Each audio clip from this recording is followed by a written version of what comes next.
Enjoy your favorite HBO original series and movies with Centaur, your kind of company. Get her off that stage.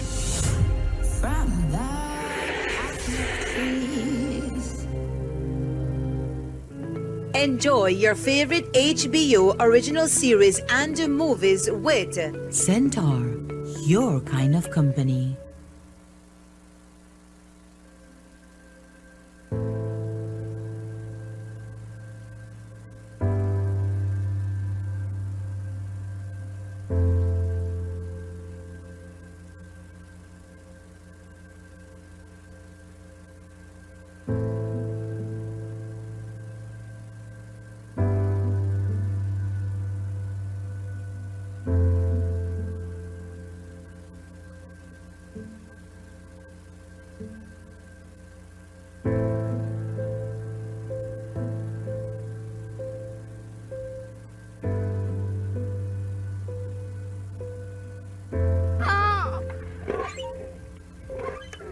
Please stop! Jackie, let's go for ice cream. And remember, if your mom hear about this, Amy will get her share too.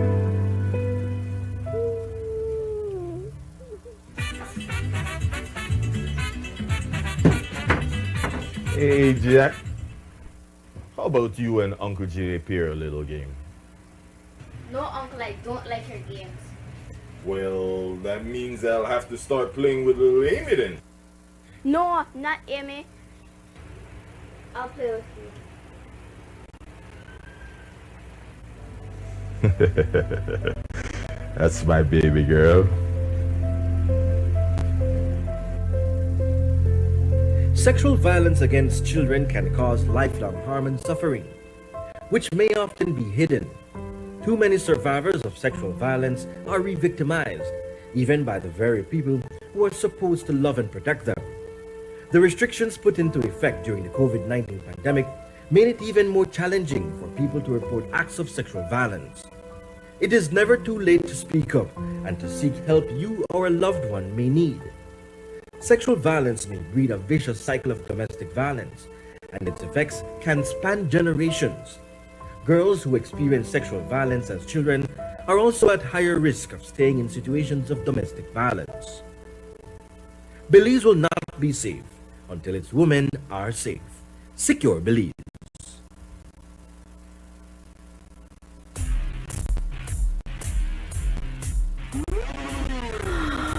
Speed. Everyone wants more. Internet is more than speed. That's why Center's Internet Express offers you wall-to-wall coverage with its Wi-Fi extender. Just plug and surf. Stay connected as you move around your home with Center's Wi-Fi extender. Can your internet do that? Centaur, your kind of company.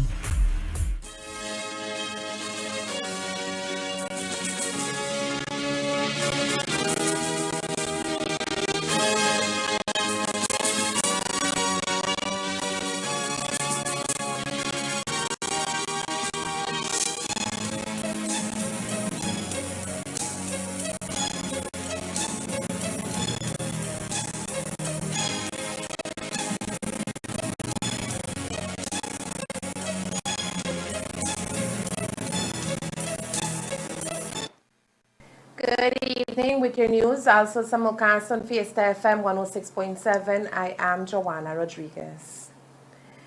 A man from the village of Hill Creek in Orange Walk is fighting for his life at the Carl Huchner Memorial Hospital after he was targeted by a lone gunman last night. 38-year-old Eufemio Garcia was at home watching TV with a friend when he was called out of his home only to meet face-to-face with his shooter. By the time the sound of gunshots subsided, Garcia had been shot 2 times and his attacker was long gone. Elmer Cornejo reports. Tonight, Eufemio Garcia is hospitalized at a Carl Huesner Memorial Hospital after he was shot around 8 last night while in his yard. The motive for the shooting is uncertain, but what we can tell you is that Garcia's shooter seems to be someone he knew. Francisco Chan, a friend of Garcia who was with him at the time of the attack, recounts that both were watching TV when someone called out Garcia's name. Garcia got up, walked into his room, and right after headed downstairs, and that's when shots rang out. Sí, yo estaba ahí, pero no miré qué fue lo que... Solo oí un disparo. Estaba yo mirando una televisión, mirando una película. Y cuando yo oí un disparo. Entonces, él lo hablaron y fue a ver, ¿me entiendes? Fue a ver quién estaba allá. Entonces fue que yo escuché el disparo, yo dije más diferente, ¿me entiendes? Yo estaba comiendo y después que terminamos fue que él, bueno, se bajó, ¿me entiendes? Y se fue a ver quién era. Fue cuando oí el disparo, pero yo como estaba viendo la película y como al nombre de él hablaron, ¿viste? Él bajó y yo me quedé ahí arriba. This wooden post was hit by one of the bullets, while two others targeted Garcia. Fearing for his life, Chan was unable to render assistance to Garcia, who remained outside suffering from gunshot wounds. Pues yo no quise bajar porque él me estaba gritando. Yo no quise bajar porque dije, ¿qué tal si el cuate está ahí me vaya a pegar un plomazo a mí también? ¿Me entiendes? Yo me quedé ahí adentro. Hasta después que él vino subiendo. Subió solito. Cuando le miré acá fue que le digo, espérate, ahorita voy a ir porque yo tenía mi motor afuera, que yo ya me iba a venir. ¿Solamente en esta parte izquierda tenía un disparo? No me acuerdo si es acá pero solo aquí yo le miré un disparo, ¿me entiendes? No más. Entonces fue que yo le dije, espérate, no te vas a morir. Le digo, voy a ir a buscar a tu mamá, a tu papá, para que me ayuden a subirte a la camioneta. Pero entonces él me dijo, le digo, ¿y tu phone dónde está? ¿Me entiendes? Porque no lo quería dejar solo tampoco. Entonces digo, tu phone no, dice, no está cargado. Y me dijo, pero ahí está el enchufe. Todavía él me estaba diciendo. Lo enchufé. Y yo me fui corriendo a buscar a su mamá, a su papá. Y de ahí para que me ayudara, ¿no? Y luego pasé a buscar a Diablo para que lo pudiéramos meter a la camioneta. Pero ya cuando yo llegué ya estaba que es familia de él, ¿no? Dice que es familia de él. La señora, yo solo eso les puedo decir porque yo más no miré, ¿me entiendes? Si yo hubiera visto, pues sí, tal vez digo, pero yo no miré quién fue. ¿Solamente un disparo había visiblemente? No, fueron dos que tiraron. ¿A dónde le tiraron? Él estaba así abajo de la escalera, así por la escalera.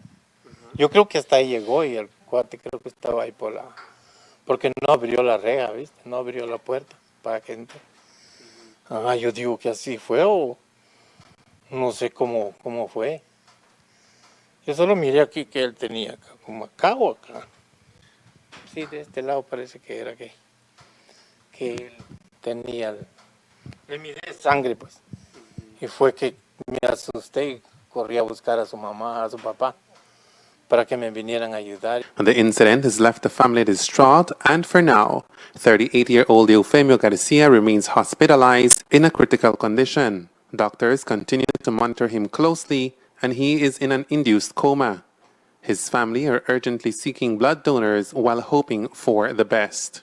Pues ahorita está, pues lo que me están diciendo, está estable, pero crítico.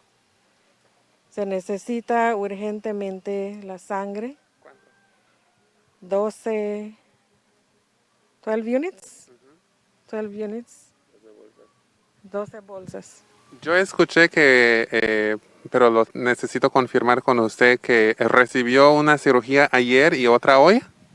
Anoche recibió una para, pues que donde lo llevaron de emergencia, le recibió una cirugía y de ahí lo mandaron a Belice. ¿Cirugía en Orange Walk o en Belice? Aquí en Orange Walk. ¿Y después? Después de la cirugía lo mandaron a... ¿Sabe cómo a qué hora se fue para Belice? Eso fue después de medianoche. But who would want to harm Garcia and why? That is the question that still lingers in the mind of his family and friends, and one that the police department is looking for answers. We understand cameras surrounding Garcia's premises might have captured the entire ordeal. Elmer Cornejo, Ctv3 News. If you would like to donate O positive blood to Garcia, you can reach out to his sister Irene Petch at cell phone number 628-7488. The issue of domestic abuse is one that we are aware of here in Belize. Domestic abuse is a serious problem that tears at the fabric of family and society, and even finds law enforcement officers being attacked when trying to intervene. Such a case unfolded yesterday afternoon in the village of Guinea Grass, where a police officer had to shoot a man who attacked him. The officer had responded to a report of domestic dispute, and when he arrived at the residence, the estranged common law husband of the woman who was being attacked launched at him with a hammer. Due to the sensitive nature of this incident, we will withhold the name of the victim and the alleged abuser at this time. However, we can tell you that the entire ordeal was witnessed by the victim's 5-year-old and 11-year-old daughter. Their cries for help alerted the neighbors, one of whom ran to the police substation for assistance. Pues yo fui a hablar a la policía porque la muchachita me dice que busque a alguien para que ayude a su mamá. Porque, viste, yo fui a hablar al policía porque no es problema de los otros y tampoco no me quiero meter en cosas que no es de los otros. Well, después yo fui a hablar al policía y le dije que está pasando unos problemas aquí de family y no sé qué el hombre le quiere hacer a la mujer. So, vino el hombre y después entró adentro de la casa porque la muchacha, el policía entró dentro de la casa y le dijo a la muchachita le dijo que su papá no sé qué le quiere hacer a su mamá. So, después cuando entró la mujer y el policía adentro, el policía quiso, pues le puso handcuff y parece que el hombre no quiso y después cuando lo está sacando la mujer y el hombre afuera. Y cuando lo sacaron afuera y lo querían llevar para el police station, parece que no quiso y cuando hizo, pues le jaló su mano para que sí ellos, y después ahí mismo rato cuando le jaló su mano al policía, se le escapó de su mano y cuando le agarró el mismo martillo y le quiso dar a la mujer que lo tenía. Ajá. Y después con el mismo martillo le quiso dar a los dos de ellos. Y a la mujer. So, cuando después vio un hombre dentro del compound del school, le dijo que se calmen porque las cosas van a ir más peores. Y después donde el policía le dijo que se hinque y después se hincó y tenía el martillo. Y el policía le está diciendo que suelte el martillo y lo tire lejos de ellos para que así no pueda darle a ellos con el mismo martillo. So, después donde el hombre salió del compound y le hizo handcuff el mismo rato para que así no pega al hombre ni a la mujer.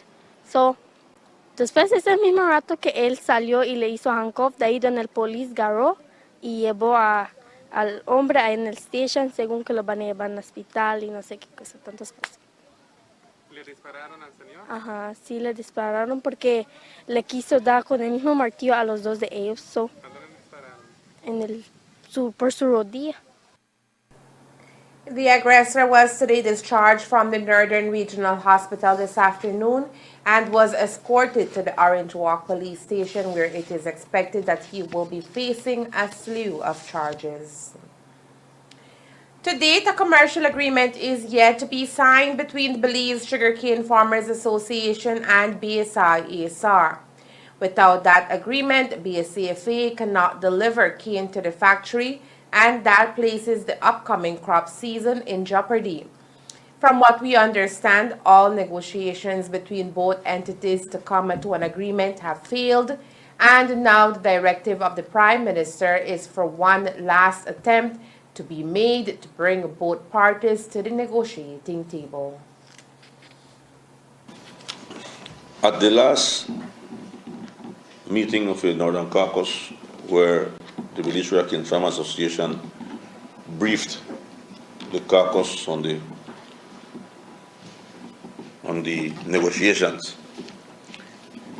the Prime Minister asked that they meet for a last time to make an attempt to try to come up with an agreement. I was in a meeting again yesterday with the BACFA, and the reports are that that last attempt has failed. So I was prepared to brief Prime Minister today on that meeting.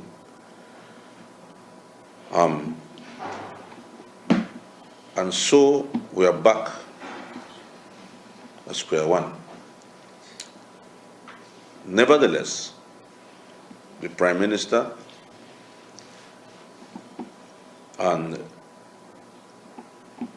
the press release from the caucus a couple of weeks ago stated that there must be an agreement before the end of this month.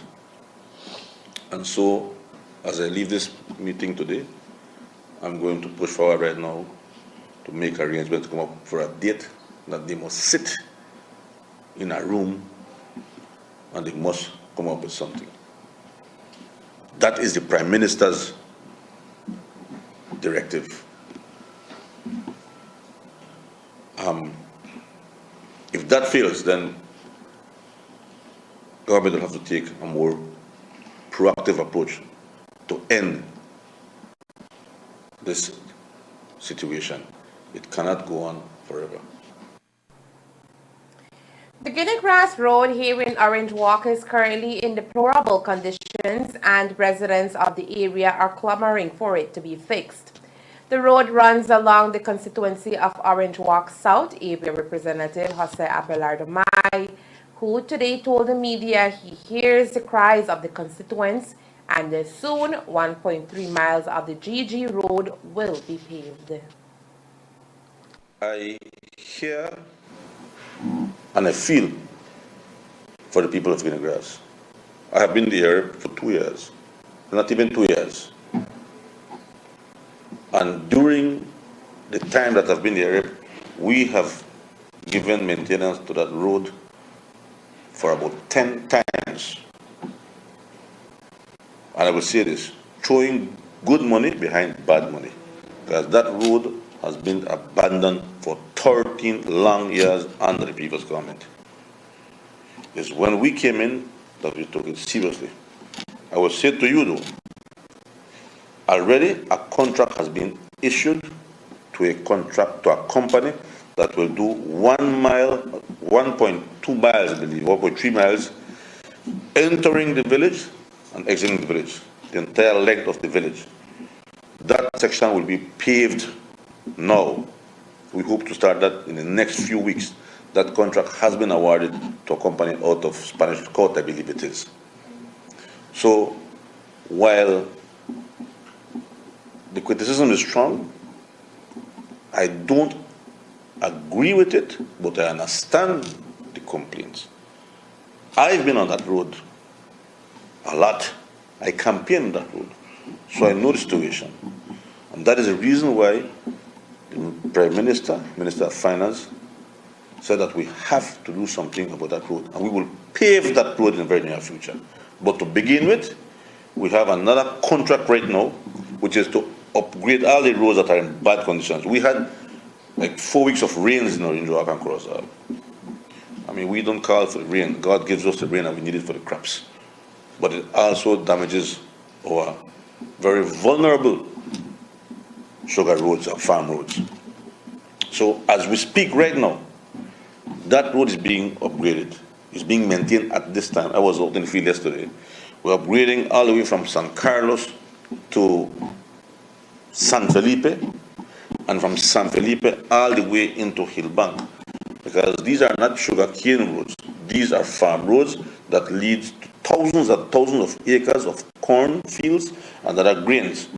We cannot harvest these roads are in bad condition. And the Prime Minister and the Minister of Infrastructure understand this clearly. The Minister of Infrastructure and his team have been on the ground. They've been supportive of us in the north, especially in Orange Rock South.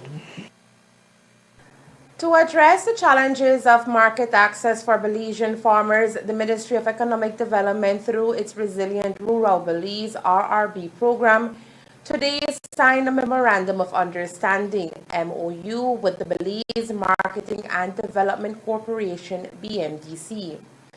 The RRB program aims to introduce climate-resilient agricultural practices that allow smallholder farmers to operate using sustainable production processes even under the stress of extreme climatic events. Therefore, the main objective of this MOU is to improve BMDC's agricultural market price information system, AgriLink, and its role in providing wholesale and retail market price information. They will help in terms of the AgriLinks, our website that we have, certainly to disseminate the information that is available there, both to consumers and to the consumers and to the producers, training for farmers, and certainly training in terms of the use of the website. Other components in terms of the SWOT analysis, to look at BMDC, to look at what are the strengths, weaknesses, opportunities, and threats of the corporation, and to see how we can improve on them. So basically, it's a beginning because it's not really a lot of money. $40,000 is not really a lot of money when you look at the entire RRB project, which is $20 million. But it is important as a beginning for us to start looking at the issue of marketing. Our farmers are very good producers. They are be able to produce good quality products, but it is of no use if we can't get it to the people who will consume them. And so our local market, our tourism market, and hopefully in the future with this standardization and quality, we can also be looking at exporting. And widening the tourism market should not prove a challenge, since the MOU focuses on technical assistance and capacity building to farmers, marketing techniques, quality assurance, market analysis, climate resilient production planning, and technologies focused on post-harvest loss reduction, storage standards and conformity assessment systems and innovation, and effective information dissemination tools. The tourism sector does appreciate a lot of in terms of our products. I will not say that they don't. The problem, I think, has been accessibility, and so this what we're trying to do right now, even with BMDC opening a branch in San Pedro, is making sure that the produce gets to those who want it. And so really getting the produce to the market. If you look at the whole project itself, it starts off with the producers, and now we're looking at marketing and looking at the end consumers. So the whole project itself looks at the whole value chain. They have been doing a lot of work with the cooperatives, making sure that they are climate resilient, providing those the support in those areas that are critical for our farmers to be able to continue being productive in these challenging times. The RRB program falls under the Ministry of Economic Development, who is responsible for the implementation of the project. The overall aim of the project, says CEO in the Ministry of Economic Development, Dr. Asmund Martinez, is for farmers to be able to access a fair share of the pie. Our Belizean agro producers, especially the MSMEs, small agro producers, they know how to produce. They have proved themselves. Their problem is that they have experienced lack of support from every sector, including government. And this is a good opportunity to show that Plan Belize is committed to help rural development as well.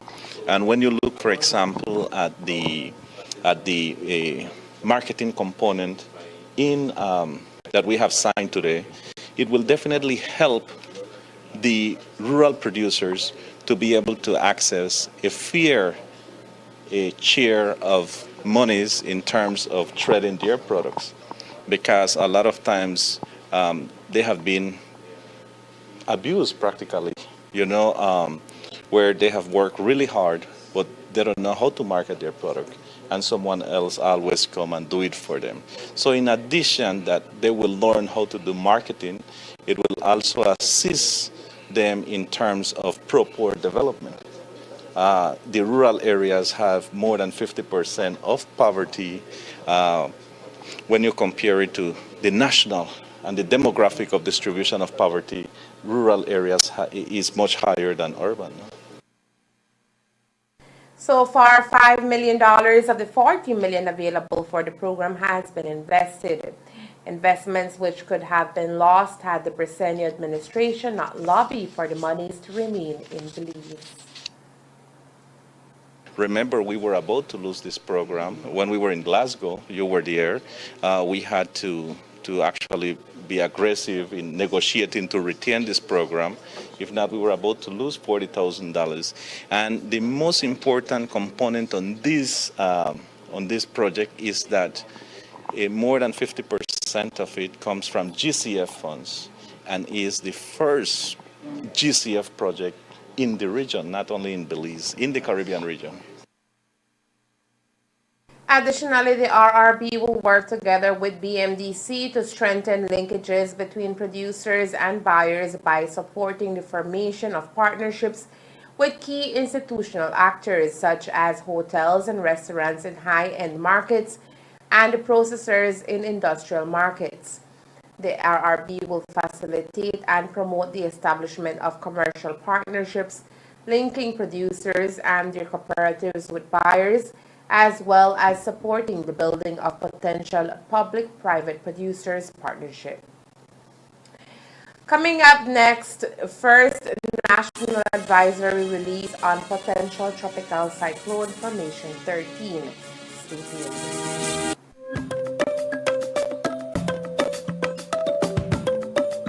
What is Amnesty 2022? An opportunity for undocumented immigrants living in Belize.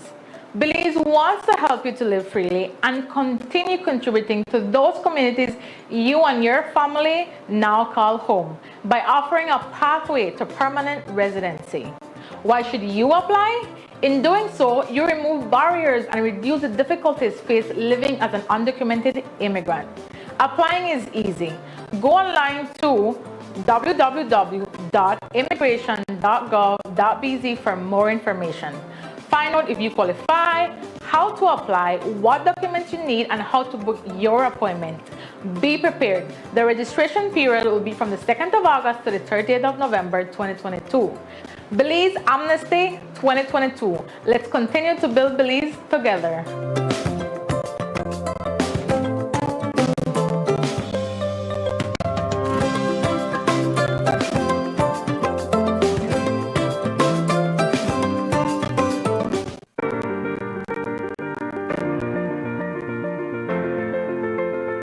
LG dual inverter compressor cools air faster by operating at speeds as high as 120 Hz with more stability compared to conventional models.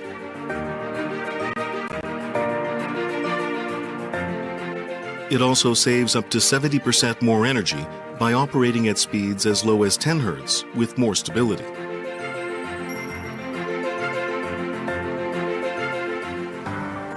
It reduces torque vibration down to 40% for quiet outdoor unit operation.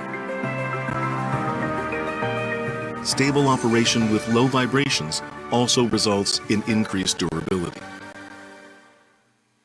Connect, browse, and win with Centaur's September sweepstake.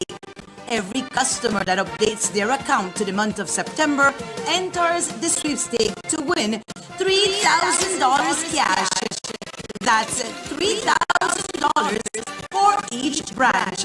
Make your summer more epic by becoming a lucky winner of Centaur's $3,000 September sweepstakes. Prizes to be drawn on October 7th on the Despierta Belize Morning Show. Centaur's September sweepstakes. Get in it to win it.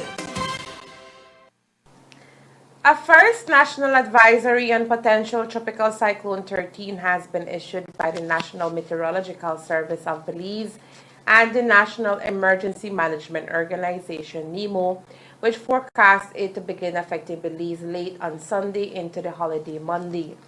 On its present track, the storm is most likely to make landfall in Nicaragua and Honduras, weakening rapidly as it moves ashore. However, there is a chance the center of the storm could move further northward and strengthen to hurricane status, likely hitting Belize by Monday.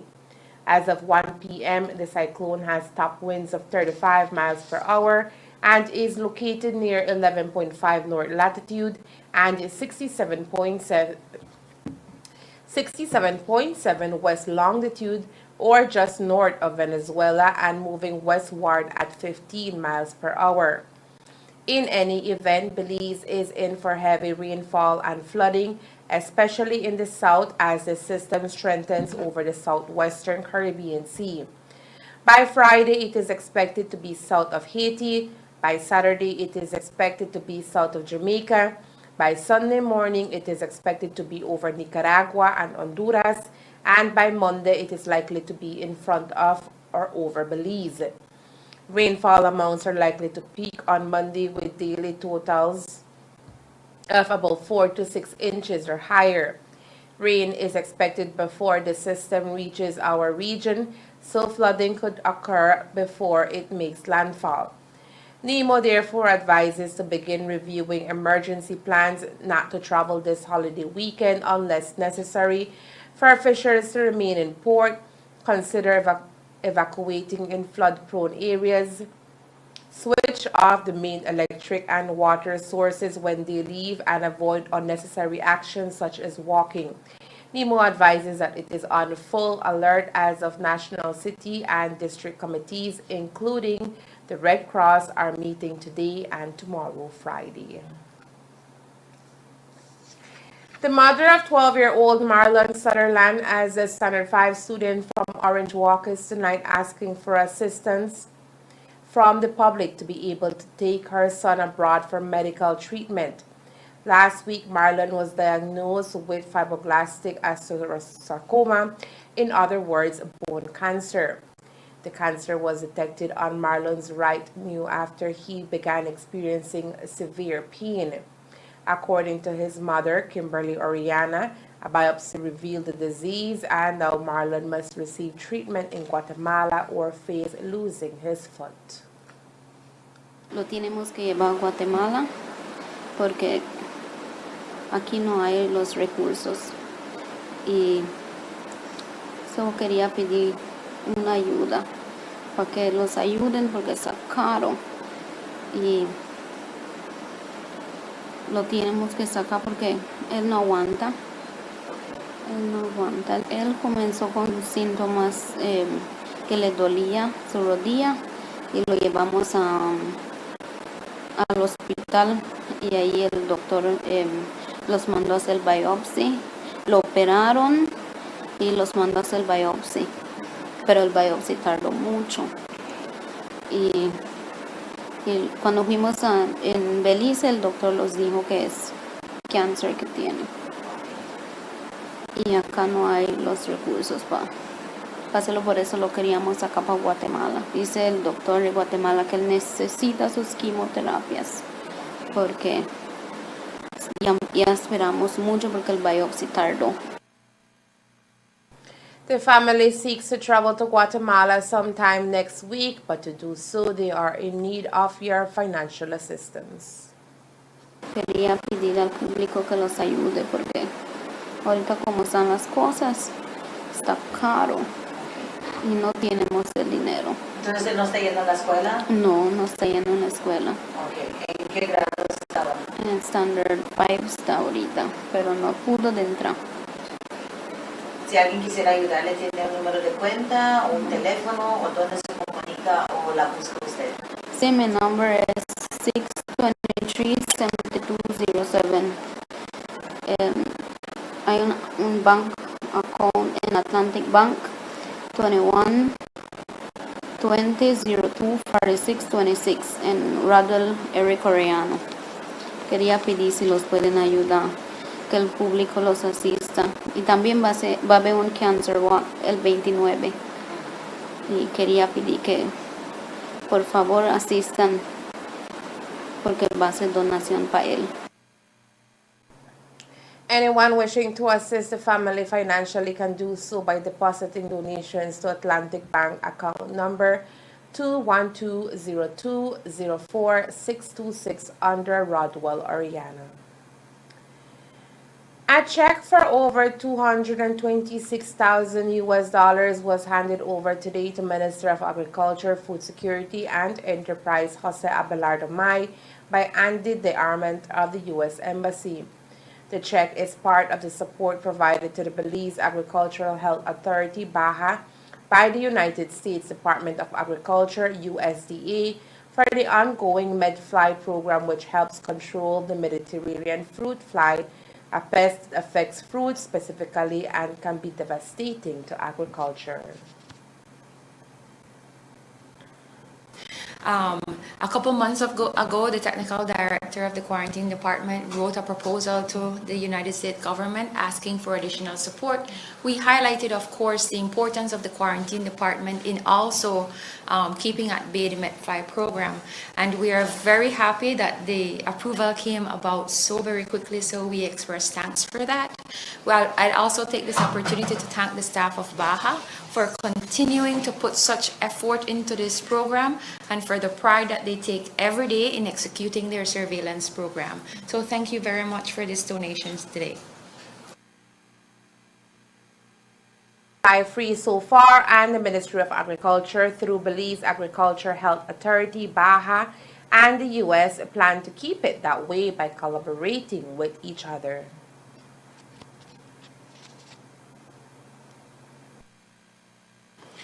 This is an ongoing program that has, as part of an ongoing agreement that started about 7 years ago, albeit the support of the United States Department of Agriculture in terms of the MedFly program. I have to clarify this is related to the MedFly program, one of the various programs that BAHA conducts. The support of USDA goes back to 1977 when the program was established in Belize. Throughout these years, USDA has been an excellent partner in supporting the initiative. About 7 years ago, this was formalized a bit more through an ongoing agreement that entails mainly financial and technical support to BAHA to be able to sustain the MedFly program. The MedFly program is basically a surveillance and eradication program aimed at keeping out the very invasive and destructive Mediterranean fruit fly, which is present in Central America. The Petén region and Belize are for lack of a better word, the front line of against this pest that which serves as protection for the upper half of the Americas, which includes all of Belize, northern Guatemala, all of Mexico, and the United States. That it is truly an honor to represent the U.S. government today, because this is one of our longest running programs. Yes, we've had a formal MOU for about 6 or 7 years, but this is long term for decades. And this is one of those programs that is kind of under the radar, because the whole key is to keep a problem from happening, right? So you can't prove a negative, and the fact that you have said that there has not been a MedFly outbreak, that those have been able to be contained, has been so important. I'm not a technical expert, but the money we provide does so many things that are behind the scenes. It's investing in food security, it's investing in prosperity for farmers and for exports for Belize, it's providing jobs for those industries. And so this investment in agriculture is something we are very proud of at the U.S. government. And I'm proud that we were able to raise the funds this year, so not just for the MedFly eradication program, but for the quarantine program, we're able to provide additional funding, we're able to provide vehicles. And again, this year it is $250,000 US or $500,000 Belizean dollars that we're investing of the US government money into Belize's agriculture sector. Today, the Minister of Agriculture also elaborated on the importance of maintaining the surveillance program to prevent the infiltration of the medfly. It is of critical importance, plant health importance, economic importance, for us to keep monitoring and keep the surveillance program for Mediterranean fruit flies. A couple of years ago, it was papayas. It is still papayas to that extent, but we hope to do other fresh fruit in the very near future. We're looking at the potential of exporting citrus products, fresh fruit, to the US. We are working with Peter Haya, and we are working maybe with other tropical fruits, which are all host to the Mediterranean fruit fly. Is that the, what's the scientific name again, Francisco? For medfly? Ceratitis. Ceratitis capitata. I'm forgetting my scientific stuff. Ceratitis capitata. So we are grateful for the support that the U.S. has done. The support will assist with monitoring and surveillance activities. Of note is that 2 Isuzu trucks have already been purchased to contribute to these activities. And that's the news. We invite you to join us for another newscast on Friday, October 7th here on Ctv3 and Fiesta FM 106.7. Remember that to read the text version of the news, you can visit our website at ctv3belizenews.com. You can also log on to our Facebook page for current stories at facebook.com/ctv3belizenews or our YouTube channel at ctv3newsbz. Remember to wash your hands and remain safe. From all of us here at Ctv3 News, thank you for watching and listening. Good night.